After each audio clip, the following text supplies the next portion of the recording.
आपने कभी सोचा है 140 करोड़ की आबादी वाला हमारा देश क्यों साउथ कोरिया, यूएई और सिंगापुर जैसे छोटे देशों से भी पीछे रह गया था? क्यों हमारे यहाँ आधुनिक सुविधाएं इन देशों के मुकाबले बेहद निचले स्तर की थी? दरअसल किसी भी देश के स्थायी विकास के लिए सबसे जरूरी होता है बुनियादी ढांचे का निर्माण करना। बिना बेहतर बुनियादी ढांचे के कोई भी देश तरक्की नहीं कर सकता। लेकिन दुर्भाग्य से भारत में आजादी के बाद लगभग 49 साल तक सत्ता में ऐसी पार्टी का हाथ रहा जिसके लिए बुनियादी ढांचे कोई मायने नहीं रखते थे। चुनाव के हिसाब से जनता की जरूरतें, सुविधाओं को तय करते थे। चुनाव सर पर है, आते ही काम शुरू, चुनाव खत्म होते ही वही ढाक की 3 बात। लेकिन मोदी सरकार ने पिछले 9 सालों में वो किया है जो आज तक भारत के इतिहास में कभी नहीं हुआ। आपको हमारी बात पर यकीन नहीं हो रहा हो तो इन बुनियादी ढांचों के निर्माण की कहानी देख लीजिए और खुद देख लीजिए। दिल्ली मेरठ एक्सप्रेसवे कांग्रेस की अदूरदर्शिता का जीता जागता उदाहरण है ये एक्सप्रेसवे। साल 2006 में हार्वर्ड रिटर्न वित्त मंत्री पी चिदम्बरम ने जिस प्रोजेक्ट के लिए 4,618 करोड़ रुपए का आवंटन की घोषणा की थी, वो प्रोजेक्ट 10 साल तक लटका रहा।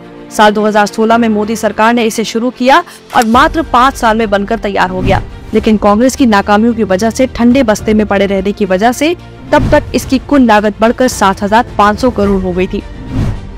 बोगीबिल ब्रिज। इस प्रोजेक्ट के निर्माण की कहानी तो ऐसी है कि आप अपने बच्चे तक को सुना सकते हैं।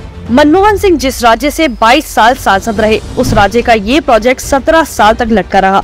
सोचिए, इस प्रोजेक्ट की घोषणा साल 1997 में हुई थी, जब इसकी अनुमानित लागत मात्र 1,767 करोड़ थी। कांग्रेस ने इसे दशकों तक लटकाए रखा। साल 2014 में मोदी सरकार ने जब इस पर काम शुरू किया, तब तक इसकी कुल लागत बढ़कर 4,996 करोड़ हो गई थी।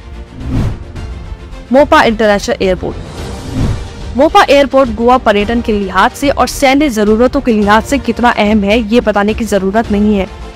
इस एयरपोर्ट की परिकल्पना 1990 में ही की गई थी, लेकिन कांग्रेस ने हमेशा की तरह इसे भी लटकाए रखा। 26 साल बाद साल 2016 में पीएम मोदी ने इस एयरपोर्ट की आधारशिला रखी और मात्र 7 सालों में इस वर्ल्ड क्लास सुविधाओं से लैस एयरपोर्ट का उद्घाटन भी 2023 में कर दिया। कांग्रेस की सरकार होती तो आज भी ये परियोजना लटकी ही रहती शायद। बेंगलोर चेन्नई एक्सप्रेसवे। 3 राज्यों को एक साथ जोड़ने वाले इस एक्सप्रेसवे की घोषणा भी साल 1990 में ही हो गई थी। ये प्रोजेक्ट इतना अहम था, ये 3 राज्यों को जोड़कर कई घंटों का समय बचा सकता था। लेकिन कांग्रेसियों को जनता के समय से फर्क कभी ही पड़ा है। साल 2014 में मोदी सरकार ने इस प्रोजेक्ट पर काम करना शुरू किया।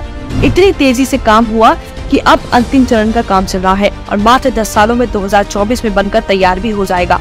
सवाल ये उठता है कि भाग्य से मोदी सरकार देश में आ गई और प्रोजेक्ट्स को पूरा करवा दिया। लेकिन आपको नहीं लगता कि अगर ये प्रोजेक्ट कांग्रेसी सरकार में के ही समय में पूरे हो गए होते तो देश के लाखों करोड़ रुपए बच जाते?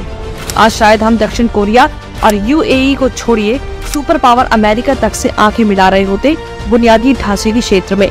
लेकिन कांग्रेसियों के निकम्मेपन के कारण ये संभव नहीं हो पाया।